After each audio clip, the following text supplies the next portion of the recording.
आखिरकार वही हुआ जिसका डर था। बंगाल में बीजेपी जैसे ही सत्ता के करीब पहुंची, गुंडागर्दी सरेआम चालू हो चुकी है। ये तस्वीरें देखिए, टीएमसी दफ्तर के हैं, आग लगी हुई है। टीएमसी का आरोप है कि आग बीजेपी के कार्यकर्ताओं ने लगाई है। यही नहीं, अब तो तस्वीरें भी सामने आ चुकी हैं, जहां बीजेपी के कार्यकर्ता ममता बनर्जी के घर तक पहुंच गए और वहां पहुंचकर जय श्री राम के नारे लगाने लग गए।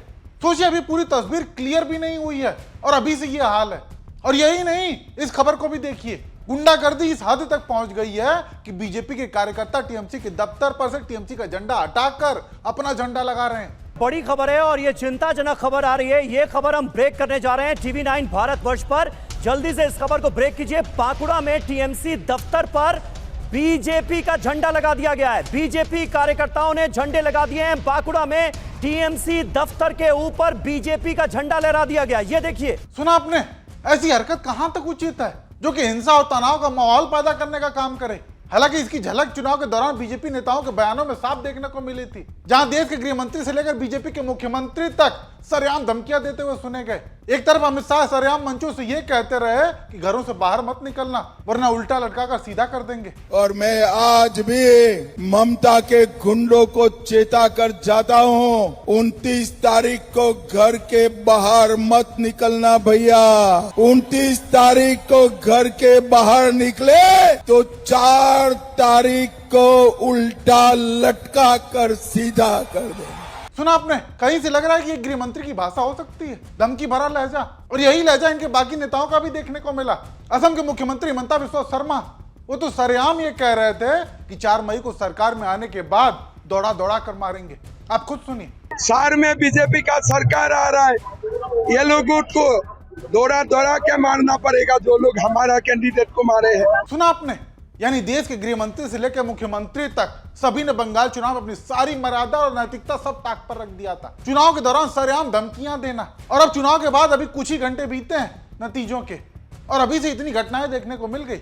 हालांकि ऐसे में महुआ मोइत्रा का एक बयान काफी वायरल है, जहां वो अमित शाह को साफ शब्दों में गुंडा और तड़ीपार बताते हुए आईना दिखा रही हैं। Once a gunda, always a gunda. Mr. Murderer, Mr. Extortionist, Mr. Tadipar, we'd like to say one thing to you. We can pay. We, the women of Bengal, can pay for our own bus tickets. Thank you very much. You are not the Home Minister of our country to arrange for free bus tickets. Your job as the Home Minister of the country is to look after our borders and to look after the internal security of this country. It has been 1 year since the 22nd April Pahalgam attacks in which 26 people, innocent civilians, lost their life. You have still not been able to find the attackers. Manipur is burning and you're sitting here for 15 days catcalling our Chief Minister. In 2021, after your super boss's words, the women of Bengal gave you a resounding slap and sent the BJP packing. The problem with you gundas and mawalis is, you don't realize that when a dialogue has flopped, when a dialogue is flopped, you don't give the same dialogue again. So when Didi or Didi flop, you'd have to be a very stupid man to come back and try this, "Hey Mamta, kaan khol kar sun lo." So these are all dialogues from cheap flop movies. We suggest on the 4th of May you go home and you say this to your own people. Don't write on our mothers and sisters. वाकई जिस तरीके से BJP के शीर्ष नेताओं ने एक महिला नेता को लेकर, जो कि राज्य के मुख्यमंत्री हैं, उनके लिए जैसी भाषा का इस्तेमाल किया, वो वाकई निंदनीय है। तू तड़ाक जैसे लहजे का इस्तेमाल ममता बनर्जी के लिए किया गया। अरे ममता दीदी, तेरा समय अब समाप्त हो रहा। सुना आपने? ऐसे में इन लोगों से नैतिकता और मर्यादा की क्या ही उम्मीद की जाए। खैर, बंगाल चुनाव के नतीजे सबके सामने हैं, जहां बीजेपी बहुमत से काफी आगे और टीएमसी उतनी ही दूर है। लेकिन इस बीच भी जिस तरीके से टीएमसी ने पूरी लड़ाई लड़ी, उसकी जरूर सराहना की जा रही है, क्योंकि बंगाल चुनाव के लिए बीजेपी ने अपनी पूरी मशीनरी बंगाल में उतार रखी थी। देश का प्रधानमंत्री बंगाल में, गृह मंत्री बंगाल में, कई राज्यों का मुख्यमंत्री बंगाल में, बीजेपी के नेता से लेकर कार्यकर्ता तक सभी ने पूरी ताकत झोंक दी थी। और तो और केंद्र ने 3 लाख के करीब जवानों की तैनाती भी कर दी। ईडी का चुनाव के समय में छापेमारी करना, गिरफ्तारियां होना, गोदी मीडिया का नैरेटिव सेट करना। बाकी चुनाव आयोग को भी कैसे नजरअंदाज कर सकते हैं? चुनाव से ठीक पहले एसआईआर करना, 27 लाख वोटर्स पर वोट का संकट। ये पता चल रहा है कि 2% वोटों का अंतर है टीएमसी और बीजेपी के बीच में। हो सकता है उससे भी ज्यादा हो जाए, 2-4% हो जाए अंतिम परिणाम आने तक। लेकिन क्या ये 2-4% का जो डिफरेंस है, ये सही है? ये वास्तव में बीजेपी का चुनाव जीतने का आधार है? क्या सचमुच में इस अंतर के साथ बीजेपी चुनाव जीत सकती थी? नहीं। 3 से 4 लाख वोट का अंतर है, लेकिन 27 लाख वोट लोगों को डालने नहीं दिए गए। और इस काम में माननीय सर्वोच्च न्यायालय का भी फैसला आने में विलंब हुआ और सर्वोच्च न्यायालय का फैसला तो सब लोग सुन के हैरान थे कि अगली बार वोट दे देना। अगर आज वो 27 लाख वोट, 27 लाख मतदाता अपना मतदान करने से वंचित नहीं रहे होते तो क्या आपको बीजेपी की इतनी बड़ी जीत देखने को मिलती? नहीं मिलती।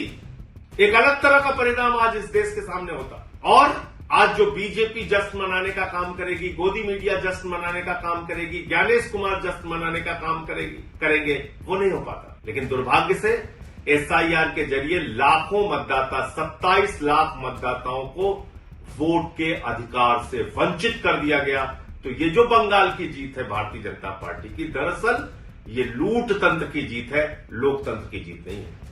ऐसे में भी पूरी मशीनरी के खिलाफ लड़ना वाकई काबिल तारीफ है। और सबसे बड़ी बात कि ममता बनर्जी और उसके नेताओं ने भी बीजेपी को उसी भाषा में जवाब दिया, क्योंकि जब अमित शाह का उल्टा लटकाने वाला बयान आया तब ममता बनर्जी ने भी ठीक उसी भाषा में मुंह तोड़ जवाब दिया। बोलता है इलेक्शन का बाद में सबको झुला देंगे, हम बोलता है तुमको चुला देंगे, तुम खाना बनाओ। सुना आपने, ठीक उसी भाषा में अमित शाह को जवाब देने का काम किया। खैर अब तस्वीर बदल चुकी है, चुनावी नतीजे सबके सामने हैं और नतीजों के बाद जिस तरीके से बीजेपी कार्यकर्ताओं का तेवर बंगाल में देखने को मिल रहा है वो जरूर चिंताजनक है। बाकी इन सारे नतीजों के बीच टीएमसी सांसद सायनी घोष का एक ट्वीट सामने आता है जहां वो लिखती हैं कि हम जमीन पर रहे हैं, जमीन पर हैं और आगे भी जमीन पर रहेंगे। इस ईआई के अंतिम अपलोड का इंतजार है। जय बांग्ला। यानी कहीं न कहीं टीएमसी अभी भी आस लगाए हुए है, अपने कार्यकर्ताओं से अपील कर रही है कि वो काउंटिंग सेंटर पर अंत तक डटे रहें।